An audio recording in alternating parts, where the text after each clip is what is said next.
أبغى تقرأ كي تزاربه حرر قال ما لو سيدهم أنا صوت فلت يا ولد دواي فلت إنه ما لك حجي لما أبغى ما انترفيو كي زخونوا ما حبر سبات كوني إلاتنا زخونوا ما حبر سبات نحن زخونوا ما حبر سبات الصا بتقرأ قانقوا عبيا يعني كوب سلسة أكاونت فولو غيرنا يا كل سب بروفيل غيروا كل سب بيوات فلت زب تقرأ زنخو بركة الله عالمي قتوسي زب تقرأ زبلاشو دمو تحدي قتوردي تيروس على حنا مرعيو أنت معلتي بزاف حزب تفلو يفلت تدخلني السواقن جنا كركو جنا تونشا زيوسوس بتيك يبلسوا إلهم تهزبير السونا نحن قديت لنا نجاسفون أنا مقابل كتماني كم على ما أرمواجن أرمكم نبع لكم مصوان ده قيل أسفون أنا تولد دجي نايم على من قده هنا زلوا تردين منا وخم خميات مصوي ترحو يا دابانا كلام سام أنت تغييرنا مسيلكي فولو كل عالكلو ز أمباسادر زبار كلو كل عالكلو ها لك تجارو كم زجيرك في أيام اللو كم زم كالي بهرم كم زجيرو من ذكور اللي ذا كالي بهر زفتوا وكو جس لازم لوهم زرنيا قال ما لنا أقوله لا تعرفوا سلذا الشماء وهم نابع علم زم تقوم زلوا أنا ده ممكن مو من صرفه أنا بزي جزاي تصرفت فوتو ما يتلتفه تغيرنا مهرة تأمباسادرات إلا على تحر تجرأت بما أن تزي حفر مس كل كوريو كتشوا جيرو ورقو جيرو زدار على رنا بزاف عدو زفالت الناس بنا نقدم كذا كأبو تمهاري أسوا إدمي عم نشتري سلزة هنا كأبوالا أصلا ولا تمهاري سلكا خسدركا تكست جوالك أيه دويلكم أرينكم وصيخنا محارسكي نبقى حسرتي يويلكي تخوينو مالتي مسترادة لأخو تاز جبرتها وصيانا هزوا أطفي إيه لابيدو تصرح تغيركم كو بقى زي كوي من مخاري كونا نيتابا أنا أمدو كنا تفاقوا هنا المتيناكم لا تدفوا واضي كونا ما يا تفلت وانكم نيخم وفت نحناس زنهنا بهلك عبي زنهنا سبك عبي زي دوليو السخن كتعاوي زي دولي خمزة لو تفلت عندكم كاو تزوت فوق تقد تفقاتا مخانو وطيعان محبرة سبا سوري كتول نعخمون سوري كتول لكم نحوات هذا تقورو السوء تزعب يزلكم اللهم بقى أنا كوير أخوان قل أنا أسوي أنا بالله أنجا سفون تايم سلكي أبدي تايو ما نم كش أنا مصباح كجاجي كلكوا يتدخن يفلق بيخون كه أنا أبي هزب تقرأ زلك أي مسمى رايك جاجي never ever أب تيك توك وثيقة كم زي لا يبغى تسمعوننا السخات تقرأ السخات تقرأ وياها وإيش قال من الخبرني of course تقرأ كوينة تبيزهم دخلني بكوميديا سيجاسي دبي أنا زواجة بمكة بباري تدخلني نايو على مجمريا الناتشن ستوجينو غورو بيت متوجو كذا أباتشن ستوجينو ما برسبشن متوجو إياه لنا ميدو سو أنا ولدي زي فتوخس كمثل بزوز بقسم كهزم أنتاي يهونا زنان شمكرك مولجيتا كو فيريو موليكو يوانو فيركونو بيرتنيا كوارلم يا رجال نوكو كبهانا قلنا نفسك شوي دليل عنه دغني تون زرايت زابي نزفل تاني مكتا زخونا كومونيتي عيوا كومونيتي سلازي صباحك كسس كله ما نكم زي وصني فلطويا انا حزب تግራይ زوصني ازلخو عدي ببار بكسس من بل تግራዋይ ተጣው ዝብለልኝ መጀመሪያ ኑኤ ዝሰግደሉ ኑኤ ትሕዝ ዝብለሉ ልዕል ፈጣሪ ተደግኒ ከዛ አንቢቤም ዝኸይድ ኮርኤም ዝኸይድ ቡኤ ካው ሃራይ ምስማን ነው ከነጋገር ዝከል ካው ሁሉ የክብር እኔ ቡኤ ዛምን ምስ ኩሉም ዲስከሽ ዝገብር ቡኤ ተታዓደይ ተት ወለደይ ዝኸውን ነገራት አይሰርሕን ስለዚህ ተጋጊያላ ይተጋጊያላ በአደባባይ ህዝብ ትግራይ ይቅርታ ተጠይቆ በተለይ በፍላይ ህዝብ ኣብ ሱዳን ተሰዲዱ ዘሎ ህዝብና ይቅርታ ተጠይቆ ኣብ ሕርቃን ኣብ ስደት ደቁኮ እንዴ ኣብ ተከዘይ ኮ ደርቢው መጽዩ ያ አይ ሙላሪ አና ነግራየ حماق تزاري كل زي تردأكم حوات تردأخي كلاية أنا زنقرأ سخات نقرأي نعاصب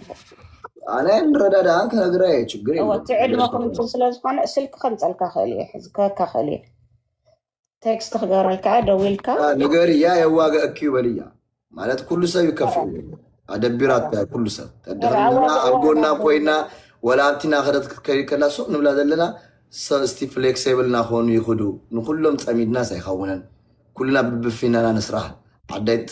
أيتسأل نصاب يتسأل ولا دا يتسأل إن عملنا نانجي فتينا يخون أنا أبوك إذا راسو تك تك كتب الكلا حجستني أخوينا أخونا جلستي نقول تشك مبال صبوا أخونا كم زود ختمة فليكسيبل مغاني يشيلنا لاش نبل زلنا نجي نورو بيس قلبنا لا ولا تكتكيد نرينا قلنا كله أكاد رايت وصلنا ما صف تقرأي تملت قلو بكل منقل حدا سلام فتيرو حدا تلماميس يخون حدا دمو قتر كوين يخون بتشات عدنا تهزمنا زي كفا قلو منقل انت نبلنا قلنا السوام تزنهم لا تتكمو تقرأي بقودات مخوانا كزارة ولوهم الدغنيا حزب تقرأي بتميت مخوانو كالا قونا كم زينة انترفيوشن نست على مقبايو على مقتاو كيف مالكو راسو سوق مال راسو كو طلناكو الدغني هذين لا زين فتاتنا من كلهم صاب تشاخونت ولا عدونا كلهم تشك زين بللهم استي بمنገዶም ይخدو እንትግራይ ጎዱ ዋና በላይ ናስው ነው እንጂ ከምዚ ኤክስትሪ ዘወፀ ነገር ከመጽኸለው ግን ግድን ይክንገረው ማን ያምሰው ለልዝሞት ይበልጥ ያም እንደ ለተሰደደ ዝተፈናቀለ ይበልጥ ያም አይበልጹ ናናቁ ተከፊልና ይሆነ ተፈልጥህ ለባዓልና አብዚ ምን ቅርሽ ዘይለና ተህቲና ነሰራ ሐሳብ ገዛኩ ነሰራው ስራ ጠይ ተነገር አስካብ ዝተካከለና ዝቅልና ለምንታይ በቃ እሱ ስለዚህ መረጽና እንጂ ተለማሚጽና ጽቡቅ ፖዚሽን ዘለው ስራ መእተው ጠፊና ይሆና ግን ልዕል ክብር ኻዝኸውን ቅርሽ የለ ገብቶሻል አሰፉ እሱ ይናና እንትን እንብለለና ምሳ ባስነገር ደውላ ግን ከመለና لا አየውልኩም እኔ ምዕራምዩ ትክክል ተረዲኒ ትግዛኹም ሕዚ ካብ ቋንቋ ምሕጻር ለኾንዩ ولا بتتمر قام أخذ الناقر تجوروا هنا تزي نتخلي إسا يحمق يو بتولو سخم ترد ورا كل هذا خطة أنا هون اللي شباب هون أنا مشيلو قام بأمارنيا فيني فتوت حسابي اللي مجلس بأمارنيا كان دسوقا انترفيو يارجين بأمارنيا أنا مكرهه قاعد مع حسابي اللي مجلس بأمارنيا ندفع سلام مشي السام أصابع مجلس مشيلو بإنجليزية أنا بإنجليزية أرجلي ما تشيل نبى كلا هنا يبلك له جن زون تفتيرون له أنا كنت معادنا من مسمر كتعطونجي كنسأنا وينا عاد ما كنجبر كم كالي سمس زوج أستسابيل لنا تردن على معناته عرما أبهزوا مسيا نزل تقريبا توحلا ججنا بما أنه زي حفر أسرة حموشت كيلومتر تجويزو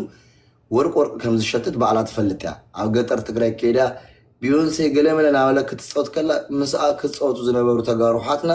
بجره النتيو نحن أجن كاليكنا حسنا جبرتنا بأم بروباغندا غيرك تفهمست ليه ويستيو نايتزبي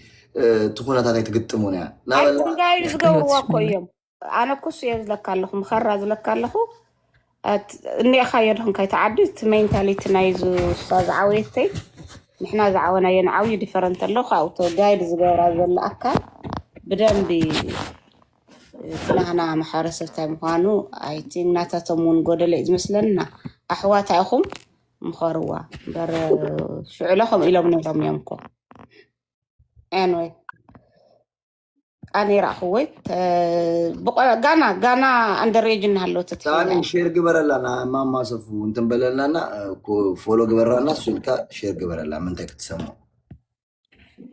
اوكي قرتا مون غزاراكم ما صفك قبرك اي احنا اكو كم حواتنا ياو ابزي مصيان زربنا احنا انت زي نغرنا ما ما ينغران ግን ያው ትዛለው ነገርስ በግልጽ ክትዛረቢው ዘሐለፍና ይጸገምበር ስለን ፎታ ስለና ክብራ ትግራዊት ስለዝኮነት ጌጋ እንተ ሓሎ ጌጋ አብዚ መጽያን ዘርብዛና በትክክልስ ጌጋ ጌርካለ ይቅርታ በሪ እምበር ከምዚ ሱቅ እንተሂና እቲ ዝበጽሕና ናይ ትግራይ ጆኖሳይድ ይሕባ አሞ ኩሉ ሰኩም እዩ ዝመስሎ እሳ ደሞ አው ስለዚ ዓበይት አምሐርኛ እንተ ዘይ ካለት በእንግሊዝኛ ክትሰብ ትኸዲያ ብትግኛ ክትሰብ ትኸዲያ ኦኬ አምሐርኛ ከምዚ ትክል ተረድኛ ያለው አፋ ስለዚ ፈጡ አነ ስለዚ ራኳ ማትነስ ከምዚ ሕጂ ምዕራብ ትግራይ ተሰደዱ አብ اليوم مسؤات السو ينبر احنا بصدي يكون نجا بقى جيجا غيرا لاس እቲ ጌጋ ክትዓርዩ ያለ እንበር ሕጂም ሓፍትና ያ ጌጋ ጌራ ይከተክተባለዋ ግን እሳ ሕጂ ዛሎ እንታይ ምሲ ዝመስሎ ኩሉ አውዛሎ አሃ ለካ ትግራ ተጋሩ ከምዚ ጸገም አይበጽሑ ይሎም ዝሓሱ ማለት እዩ እሱ ካይመጽዩ እحنا እዚ ጆኖሳይድ ይሕባ ይዛሉ ህዝቢ ትግራይ ዝከፈሉ መስዋዕትነት ካይሕባ አመንታን እዩ በቃ እንብለዛ ነበር መብታ ደስ ዝበለ ግን ክትዛረብ ካላ ሚዲያ ወጽያ ኣብ ትግራይ ዝበጽሐ ከምዚ ነገር ከምዚ ኮይኖ እንት ሒላብኮ ደስ ይላል ግን ኢትዮጵያ ክትብል ካላ احنا ከም ኢትዮጵያ ማለት ብዙ ጸገም ይበጽሕና አነ ሕጂ ከም ሓደ ምዕራብ ቤተሰበይ ተፋነቀና ማለው ግን ኣነ ሓደ መዓልቲ ኣብዚ ዝፈልጡኒ ሰባት ደቂ ሸገሬ ማለት ወዲ ሸገሬ ተዛረብ ኣይፈልጥኒ ብጣዕሚ ኣልቂሰ መዓልቲ ንጎ ሰዓት 6 ለይቲ ትሳኩ ኣይደቀስኩኒ ኣይተፀበኳኒ ምክንያቱም ብዙሕ ፀገም ምሳና ኖሞር ኢላ ወፂ ኣላ ሰልፊ ወፂ ኣላ እንግሊዝኛ ብደንብ እታንብብ ደሞ ኣብ ወፃእ ከም ዝዘረበኪ ሸገር ሓውና ኣብዚ ዓዲ ትፈልጥኪ ወዲ 7 ዓመት 8 ዓመት ብደንብ ገይሩ ዝፈልጡ ኣነ ቆልዑት ኣለውኒ ቆልዑተይ ካበይ ላዕሊ እዮም ዝፈልጡ ካበይ ላዕሊ እንታይ ከም ዝዛረብ ብደንብ ዝፈልጡ እሳ ደሞ ጓል 22 ዓመት ኮይና ኣይትፈልጥማ ይኮነ ብደንብ ገለ ትፈልጥ እያ ኣብ ትግራይ ዝነበረ ፀገም ኣብ ትግራይ ነይሩ ክትብል ኣለዋ እምበር ብቻስ ያው ክልእከልክኤ ስምዕዮ ኣነ ብጣዕሚ ሓዚነ እውነት ናይ ባዕስና ፀገም ናምፅኦ ኣነ ተዛረብ ኣይፈልጥኒ እውነት ኣብ ሸገር ገዛ ወይ ኣብ ሎዛ ዝመፅእ ማማ ሰፋ ብጣዕሚ ዘክብረኪ ናይ ቀደም ተጋዝኪ ፎተኪ ግን ከምዚ እንዳበና ባዕስና ህዝብና ንጎዳእና ክብለኪ ድል እምበር ኣነ የሶሻል ሚድያ ተጠቀሚ ኣለሁም ክደሊ ኣይፎትንም ብጀካ ስዓስዒት ገለ ምንም ኣይፈትን ግን ክሪኢ ካለኩ ሓዚነ ንምንታይ እዚ ኩላ መንእሰይ ዝሞተ ንዓና ሕና ለማዓንቲ ካብ ሓደ ዓዲ ካብዚ ኣነ ዘለኩ ዓዲ ካብ ኣሜሪካን ናብ ትግራይ ካብ ትግራይ ናብዱ ዝገበርና እዚኦም መንእሰይ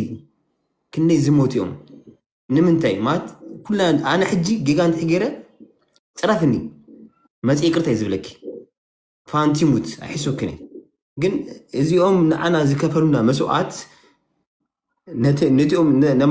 እኔ ኣዶኖ ኣነ ከምዚ ናይ ክዘረብ ኣይደኒ ኣብ ትግራይ ብዙሕ ፀገም እዩ ዘሎ ኣነ ከይደ ኣልቅሰ መፅእ ክዘረብ ኣይክእልን እውነት መዓት ፀገም እዩ ዘሎ ተዛሪብና ዘይንውድኦ ከምዚ ዓይነት እንዳመፁ ደሞ ኣብ ኢትዮጵያ ሕና ኢትዮጵያውያን ደም ጎዲኦም ኢትዮጵያውያን ደም ንዓና ከምዚ ገይሮምና ኣነ ኣብዚ ገዛ መፅእ ዝዛረብ ንዓው ስለ ዝፈትዮ ክዘረብ ኣይደኒ በቃ ብዛዕባ ትግራይ ማለት እዩ ኣብ ትግራይ ዘሎ ወዲ ሰብ ብዓዱ ክነብር ዘይክእል ክንደይ ፀገም ዘሎ ገንዘብ ክናውፅእ 2,000 እንኳን ክናውፅእ ኣይክልና ኣብ ትግራይ ከና ኣነ ዲያስፖራ ኮይነ ከይደ ሳላ ትዲኤፍ ሳላ ዝፈልጡ ሰባት ገንዘብ ኣውፅእ ካብኣቶም ይወፅእ ገንዘብ እንዳነበረኒ ገንዘብ ካውፅእ ኣይፈልኩኒ እዚ ኩላይ ዝሕባእ ዘሎ ኣብ ሚድያ ክንመፅካልና እንታይ ከም ንዛረብ ክንፈልጥ ኣለና ወይ ደሞ ሱቅ ጥዑም በቃ ኣለቀ ሕናስ ኣብዚ ዓዲ ኣለና እቲኦም ኣብኡ ዘለዉ ሰባት እንታይ ይስምዖም ንዓና ኢሎም መስዋዕት ዝከፈሉ ኣነ እዚ እምበር ዛዛረበኒ ሓፍተ እያ ጓል ዓዲ እያ ብደንቢ እዛ ክብራ ብደንቢ ብጣዕሚ ዝፎታ ፎሎ ይገብራ እየ ኣነ ኢንስታግራም ማለት ኣብዚ ቲክቶክ ኣይገብራኝ ብጣዕሚ ሼር ዝገብራ ግን ከምዚ ክትገብር ካላ ነቲ መስዋዕትነት ዝከፈለ ህዝቢ እንታይ ይስምዖ ደቆም ዝሰኣኑ እየ ዝብላነ እና ጌጋ እዚ ኩሉ ዝመፀ ዲያስፖራ ከምዚ ገይረ ዝዛረብናዮ ፅባሕ ንጎ ጌጋ ይመፅእ እዩ እምበር ሕጂም ኣይንፀኣና ንፎቶ ኣና ብደንቢ ገርና ግን ወፅያ ይቅርታ ክትሓትት ኣለዋ በተለይ ኣብ ሱዳን ዘለዉ ኣብ ኬንዳ ዘለዉ እዚ ነግድን እዩ ዝፈልጥያኪ ዋላ እሱ ካይኮነስ እቲ ኣብኡ ዘለዉ ህዝቢ እንታይ ይስምዖ ምግቢ ዘይብሉ ክንደይ ቁስሊ ዘለዉ ኣዋሽ ኣነ ከይድለ ኣዋሽ ኣይትከይድሎም ከልክሎም እየ ኣብዚ ሎ ሓወና ሕጂ ዝወፀ እሱ ይነገርኪ ንምንታይ ኢሎ ኣብኡ እንትሕገረ ክትሓምኽ ኢሎም ማለት እዩ እሳ ደሞ ኣሸንዳ ኣምባሳደር ተመዝጊባ እያ ሓቂ ምሽ ከይዳ ነራ ሰሻ ርኣታል ናይ ትግራይ ፀገም ማለት እዩ ንምንታይ ማለት ናይ ትግራይ ህዝባይ ቁስሊ ንምንታይ ይሕባእ እምበር ሕና ንፎታኣና ናክብርኣና ሕጂም ምንም ችግር የብልናኒ ግን ከምዚ ክግበር ካሎ እቲ ተገበረና ጆኖሳይድ ይሕባእ ኣሎ እዩ እምበር ፅሪ ኣይኮን እዚ ማማ ሰፋ ይቅርታ ና ፀገም የለ ኣርሙዋ ምእራማ ኣነ ነግድን እዩ ከምዚ ደሞ ያው ብዘይ ፀርፊ ብሰላም ዝዝራብ መፅያት ዝዘረበትኩም እምበር ፅሪ ኣይኮን እዚ ግን ይቅርታ ክብል ኣለዋ ሰብ ክፈልጡ ኣለዎ እዩ ክሕባእ የብሉን እዩ ናይ ትግራይ ጆኖሳይድስ ተሓቢኡ ፅባሕ ንግሆ እናንተ ከምዚኢኩም እንደምክሕሱና እዮም እሳ ደሞ ብደንቢ ነራ ኣሜሪካን ኮይና ክትወፅእ ነረ ኣነ ብደንቢ እየ ዝፈልጣ ናይ መጀመርያ ግዜ ዶኖት እወ እሳ ግን እቲ ዝበለቶ እቲ ዶኖት ገንዘብ ከይዳ እሞሱ ከ ሞ ተዛሪባ ሱዳንስ ከይደ የኢትዮጵያ ስደተኛ ኢላ ማለት እዩ ሕናም እኮ ኢትዮጵያ ግን ኣብ ተጋሩ ዝነበረ ፀገም ብኩናት ተማዛበለ እምበይ ስደተኛ ኮነ እሞ እሱ እንደ ሕጂ ሰብ ዛናደው ዘለኮ ኢትዮጵያ ስደተኛ ስለዘበት እኮ ስለዛው ናስ ኣነ ሕጂ ክስደልኪ ኣብዚ ወፅእ ሼር ግብረኪ ፎሎ ግለክ ኣለኹ ብጣዕሚ ዛክብረኪ ማማ ሰፋ ተጋዛ ይቅርታ ግን ስሜታዊ ትዛረብ ይቅርታ ግን ምንም አይገርኩም አይ ከምዚ ላይ ክዛረበኪስ ምንም ፀገም ይኸውልህ ለዛና ሙለርስ ሕና በባዕስና ክንከበረለና ንወደፊት ተጋሩ ሓቢርና እምበር ንዓክያ ክብረኪ ንዝሓውያ ክብረ ኢነ ኩለኩም እናከብረኩምና ግን ዛጠፍአ ሰብ መፅኡ ይቅርታ ባይ ከምዚ ሓሳብ በል ፀርፈ ይኮን እዩ ሓሳብ ማማሰፋ ብጣዕሚ እየ ዝፈተኪ ቴንክ ዩ ኣነ ብጣዕሚ እየ ዝፈተኩም ዘንደልከ ሙለር ስልክ ክሰደልካ እየ ቴክስት ተገበረልካ ብውሽጢ እሺ ማማሰፍ እሺ ዘምደል ሰላም ሸገሩ ሰላም ይቅርታ እናታች እህቴ ያላየሁሽ ነበር ሌላ ፕሮፋይል ስትልኪ አላም ይሰማም ድምፅሽ አይሰማም አይሰማም አሁንስ አሁን ይሰማል እንዴት ነህ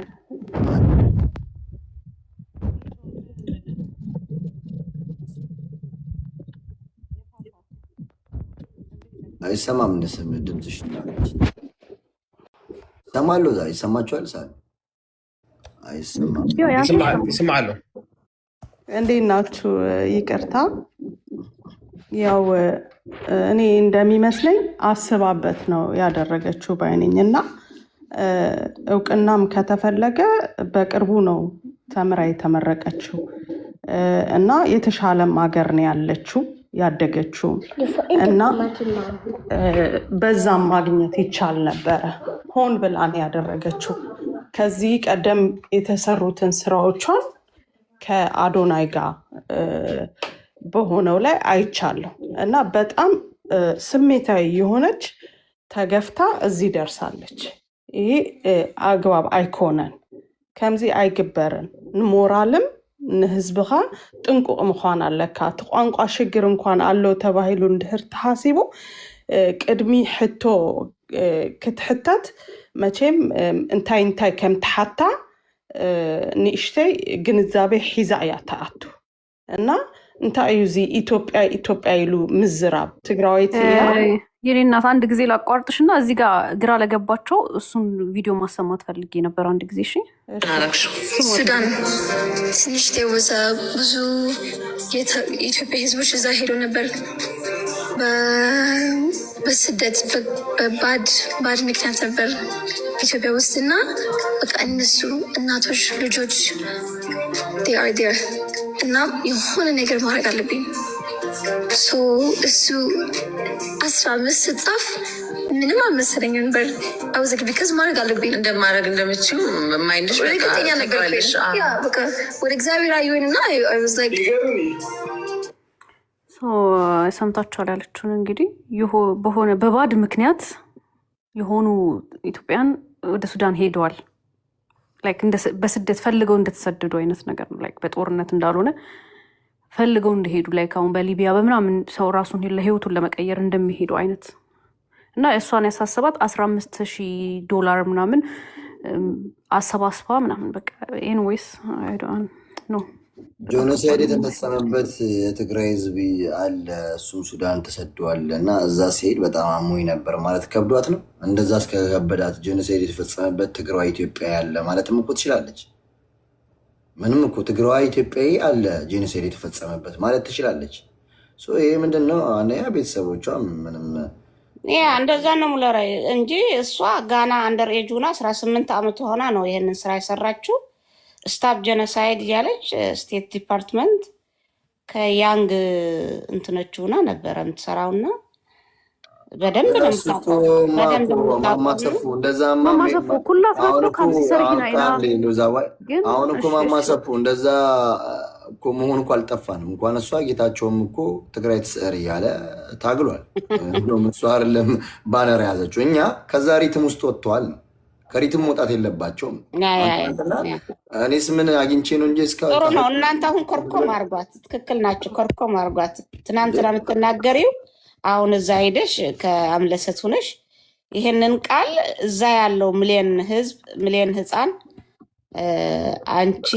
ትናንትና ያርሹ ለምን አሁን አሳፈረሽ ብላችሁ ትክክል ነው አሁን የሰማሁት ቃል እናንተ መኮርኮም አለባችሁ። ሰማንሽ ከዛ ነው እንጂ እኛ የግል ከሷ ጋር ጸብ የለን። ምን እኛ ኮርኩም ዋሱ ጸገም ይብሉን ግን ገለገሊው በቃ ሰብ ከዓብ ዘይደሊ ምናምን ስለዘለ አይስማው ናና ማይንድ በደንብ እየተፈልጥ ያሰፉ አና ነፈጠካ ያምለራይ ምን ችግር የለም እንደውም አጸቢቃ ከሪያ ፈለው አኔ ትግራው ያሆነን ተቆኒኑ አጸቢቁሉ ርእዩ ያሆነ አኔ ናብዚያ ዝምብ ዝመጸቱ ትግራይ ክሪ ከለውላ ውሽጥ ሕርቅ ይዝብል ያሆነን ሐፍተይና ይዓላይ ይልከለው ጌጓ በአብይ ትዋና ዘፍለጣ ህዝቢ ትዋና ሐሴት ዜማ ዘበላ ህዝቢ ብትትግረኛ ናሳሐቀት ተሰርሆ ግርማ ሞገስ እኮ ላዛና ቋንቋና እኮ ነው ወለድና ያባሐጎታ ተናሳ ተፈናቂሎም ዝበልዋ ዘምጽዎ ቋንቋ እኮ በዚህ ቋንቋ ዘይት ኮረኸ ሆነት ታብቶም ልድገም ያለችው ደሞ ሌላ ስለ ኢትዮጵያ ልድገም that's the one thing against መሆኑ like and so identityቸው ለማወቅ ፈልጉ start from the origin in your origin ምንድናት ኢትዮጵያ so እኔ ደግሞ as a 22-year-old American Ethiopian እኔ ገና I'm gonna learn more የኢትዮጵያ ባህል እማራለሁ እንዳሸንዳ አምባሳደር የኢትዮጵያ በሙሉ ካልቸር አከብራለሁ አያለሁ እንደ በቃ አምባሳደር ካልቸር የምትለውን ነገር ማቆም አለባት። አይስወር በጣም I don't know. Anyways, good for her. ይርም ነው እኔ የሚያሳዝኑኝ ተምዝ ተሰው ህፃናት ቆሎት ዞም ትግራይ ተሰራ ባለ ዝሞቶ እርክቴ ከአዲስ አበባ ከደም በጣም ይዘዘነን ማንም አይዘነን ካሊ እኛ ቤቴ ንሽቴ ቆሎት ያማል እሷ እዚህ ህዝብ ዘይት ፈልጦ ሆነት ማን ከፍለጣይ ስለዚህ እንደውም ባህልና ቱሪዝም ጋር ተደውሉ ከተረመለዋ በቃ አሸንዳ ዝና አምባሳደር አሸንዳ የከሙ ጌሩዋ እስቲታ ባህልና ቱሪዝም ዘላብ ትግራይውላ እና ባዓሉና ከንዘወር ፎቶ ለጥፍና ማለት አብ ትግራይ ያለው ማአት ተጋሩ ቆናጁ ዘሆኑ ቆሎት ከአዶም በትግረኛ ቋንቋውና ዓለም ዘፋልጡ ስለዚህ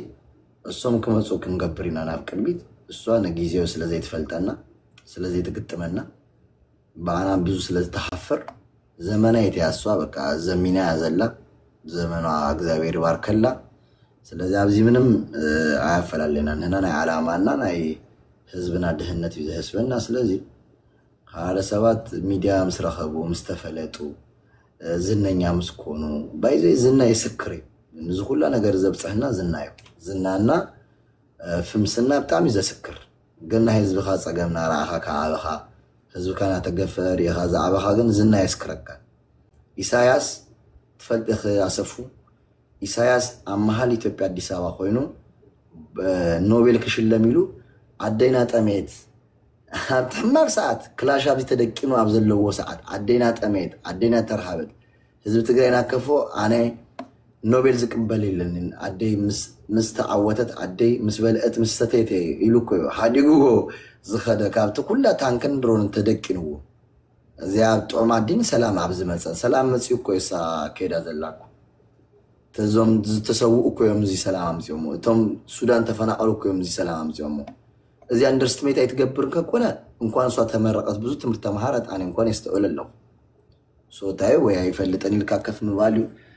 ለዚህ ተጋጊያ ብቻ ከቆነስ በጣም ያተጋጊያ ጌጋ ከባል ከለው ደግሞ ነግርናኪና ማማሰፉ ህዝብ ትግራይ ለለኸ ፈሊጠ ይሆን ፈልጥየኽ ህዝብ ትግራይ አይፍቶኪ አይጽላህ አድኸን ስለዚህ ኩሉ ትግራዋይ በጣም እንደማኔ በዲሲፕሊን እናገራ ዘለኹ በጣም በስነ ስርዓት በስተሞለ ናይ ወለድ አጣባባይ አብዚ ዝራይ መብዛህቱ ግን ኤክስ ናገበራ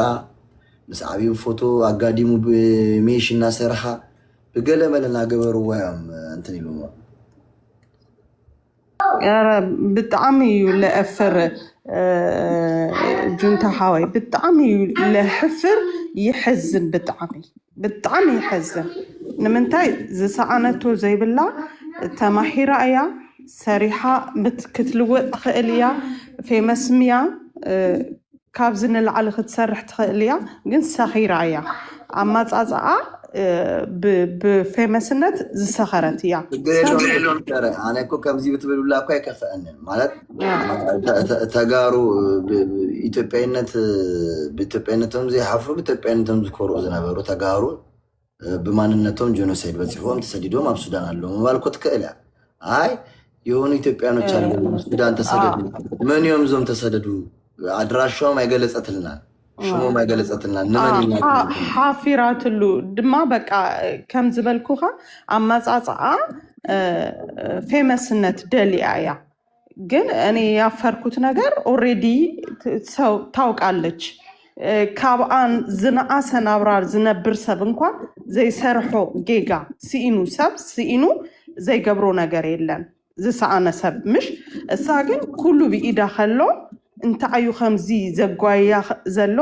አነ ሕጂ ዚኣ ናይ መጨረሻ ክርኢ ግን ቅድሚ ዚኣ ኸማን ከመይላ እከታተላ ነይረ ከመይ ፈጢና ዝኾነ ነገር ክትሕዝ ደልያ ኦሬዲ ተማሂራ ምሽ ሕጂ ክትፅበ ክትሰርሕ ክትተግር ከም ኩሉ ትግራዋይ ዝገብር እኔ በጣም ነው የተሰማኝ እጅግ በጣም ማለት ነው እንታይን ምርካብ እዩ ዝኹላይ ሓደ ማሕቶ ከይተሓተተት ከማንያ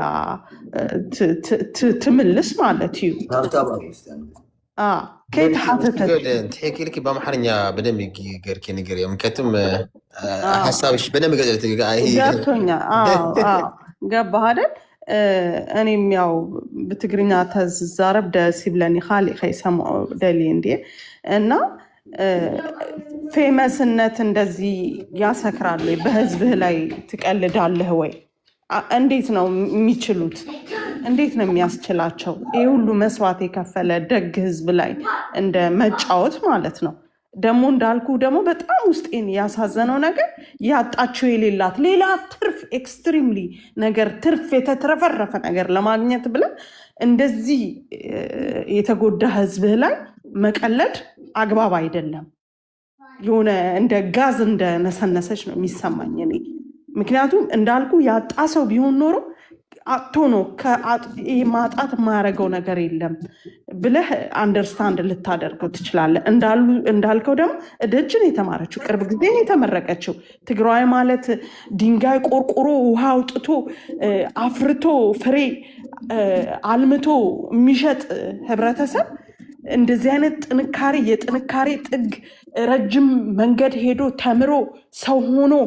እዚህ እንኳን እዚህ እኔ የምኖርበት ሀገር እንኳን እንዴት ያሉ ተማሪዎች መሰሉክ